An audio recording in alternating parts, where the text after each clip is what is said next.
What's going on, everybody? Welcome into the Daily Score. I'm Mark Grote, and I guess one of the big things that we're looking for at this point in Chicago Bears camp is discernible difference from last year to this year in terms of the offense, and specifically JustinFields. And honestly, I don't believe that there has been discernible difference as of yet. There's some nice things. There have been some nice plays.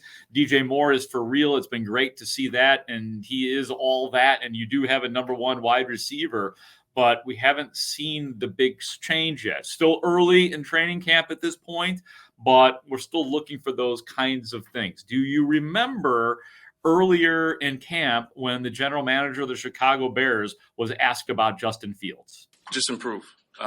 Like I said about looking yourself in the mirror and self-assessment, taking where he wasn't good and continue to improve that.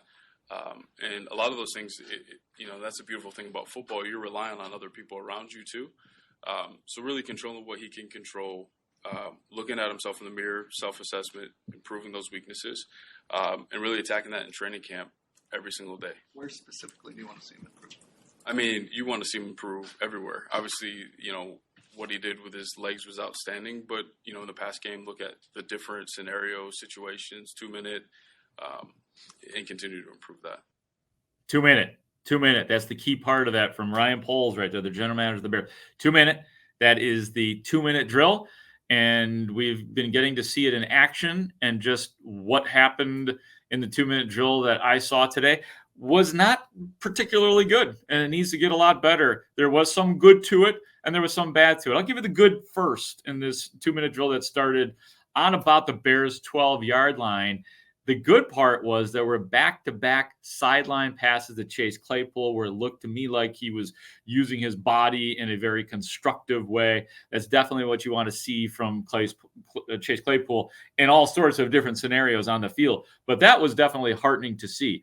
The things that were not heartening to see, the very first play, bad snap by Lucas Patrick. Now, Lucas Patrick is right now listed as the backup center to Cody Whitehair. So, I mean, I guess you don't have to ring the alarm bells, but it's just not what you want to see in training camp based on the troubles that they had with the 2-minute offense last year. To see them sort of stumble out of the gates on it was not good. So you had the two nice passes to Chase Claypool after that, but then JustinFields tries to throw it downfield in really heavy traffic, and then the ball ended up being intercepted by a rookie for the Bears. Actually, I have to look at my cheat sheet here. Braylon Trahan was the guy that made the play, undrafted rookie, and the ball looked like it was up for grabs. I'm not even sure who JustinFields was trying to throw to. So when you're watching that part and you know that the GM, and this goes to the coach and to Luke Getsy, the offensive coordinator, one of the specific things that they are willing to share with us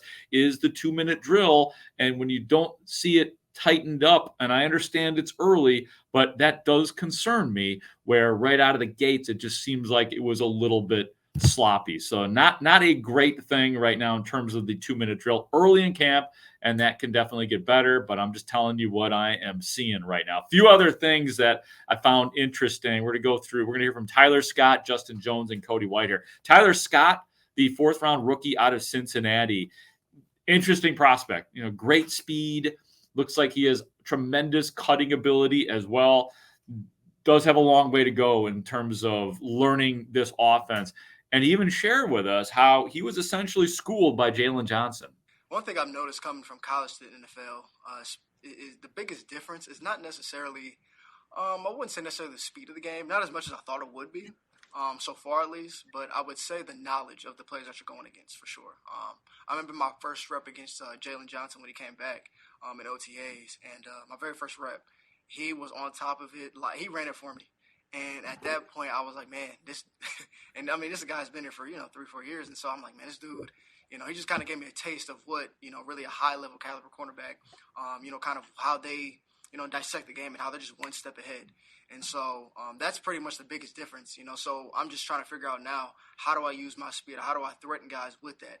And so just using like run plays or, things of that nature, just to kind of threaten guys and make them feel, what I'm about, so that then gets guys off of me. So then I can kind of play around with them, because at the end of the day, it's a physical game, also, being fast and things of that nature, but it's also a mind game as well. So what did you do the next time you faced Jaylon?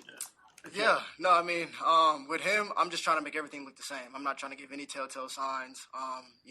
Receiver, you got to be a good actor, and I'm just trying to be consistent in what I do. I think I caught a kind of like a deeper hitch today against him on 7-on, and the biggest thing I was just trying to focus on was really just giving him my presence of like I'm going deep, and then just snapping it off and shutting it down and ended up making a catch. So. Really good self-awareness by Tyler Scott. Sounds like a smart, earnest kid. So look forward to him continuing to improve. And when he's talking about the differences between, Cincinnati playing in college and then playing at the pro level, I mean, he spelled it out pretty good too. But a lot of this is very new to him. All the different alignments that the Bears use, the different motions, the different shifts, that's all new to him, as they were a pretty placid offense last year for Cincinnati in terms of what they did, is what I'm saying. Like, it was just standard. The play would come in from the sideline. Of course, in the case of the Bears, that play is going to come from JustinFields. So I love the awareness of Tyler Scott. I'm not going to get too ahead of myself on him. I've seen too many wide receivers with the Bears in recent years that we were very excited about, later round guys that we thought were going to be good. Not everybody is going to be Darnell Mooney. Ask Riley Ridley, the former 4th round pick that the Bears had back in 2018. What about Daz Newsome? We all love Daz Newsome. Where's Daz Newsome? He's not on the Bears. And now you have Tyler Scott, the 4th rounder out of Cincinnati. So hopefully he will be different, and we shall see. But he's got the tools. The tools are there. A couple more cuts before we get out of here. JustinJones, second-year man, 3 technique for the Bears. At least that's where they're playing him right now. Talking about rookie second-rounder Gervon Dexter out of Florida. Have any of the young guys stood out to you the way they worked so far? Oh yeah, Big Dex. Yeah, that's a man right there. Yeah, he's a good player. I think once he really understands, the X's and O's outside of just, the D-line, like understanding the whole defense and, how offenses like come and try to attack certain defenses and certain styles of play, I think he's going to be a real dominant player in this league. Is he leaning on you at all, asking questions? I mean, when he has questions, he'll ask me, but he's a smart player. He takes really good notes. He absorbs a lot of information, so that's a good thing about him. And I do feel like he's going to play a long time in this league. I don't think we're done seeing him grow.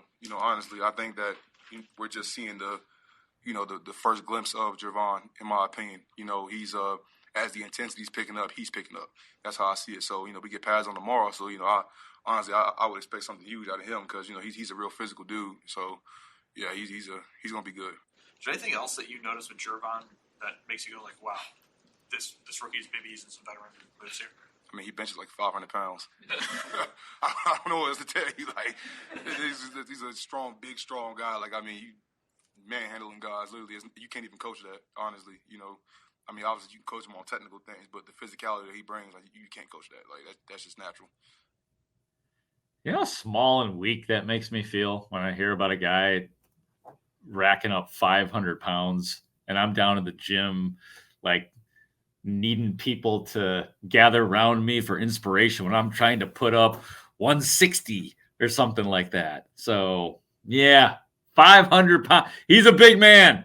He's a big man. There's got to be more to it than that, but that's what we've been saying about Gervon Dexter. Wow, that guy is big, man. He is a monster. And now you have JustinJones, one of his teammates, saying, oh, my God, yeah, that guy is big. He is a monster.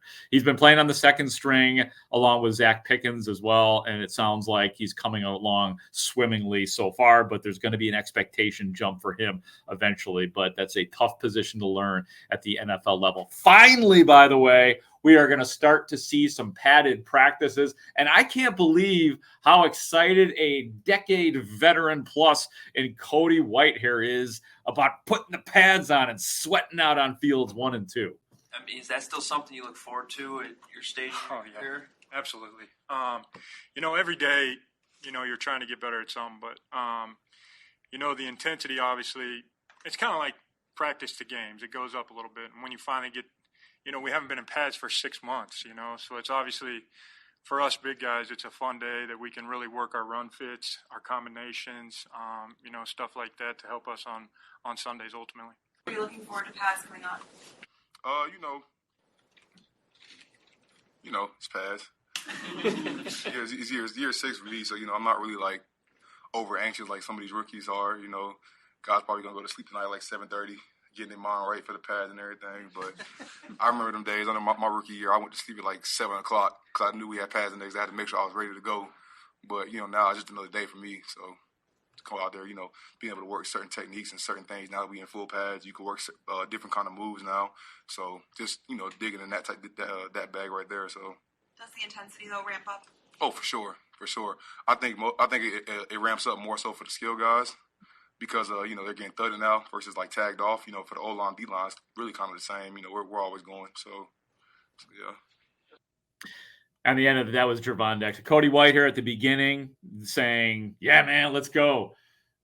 Then JustinJones there at the end saying, "Yo, I've been doing this. This is my 6th year. I don't really need it." So it's interesting to hear an offensive lineman and a defensive lineman have completely different views on how they see going full pads. But that's what it is. We don't get a ton of these full pad workouts because of the deals that the players union has worked out. So hopefully we can take advantage of it in our analyzing of the Chicago Bears. Hope you've enjoyed this edition of the Daily Score. That's it for today. For our executive producer, Ray Diaz, I'm Mark Grote, and I'll talk to you soon. Bye. Bears.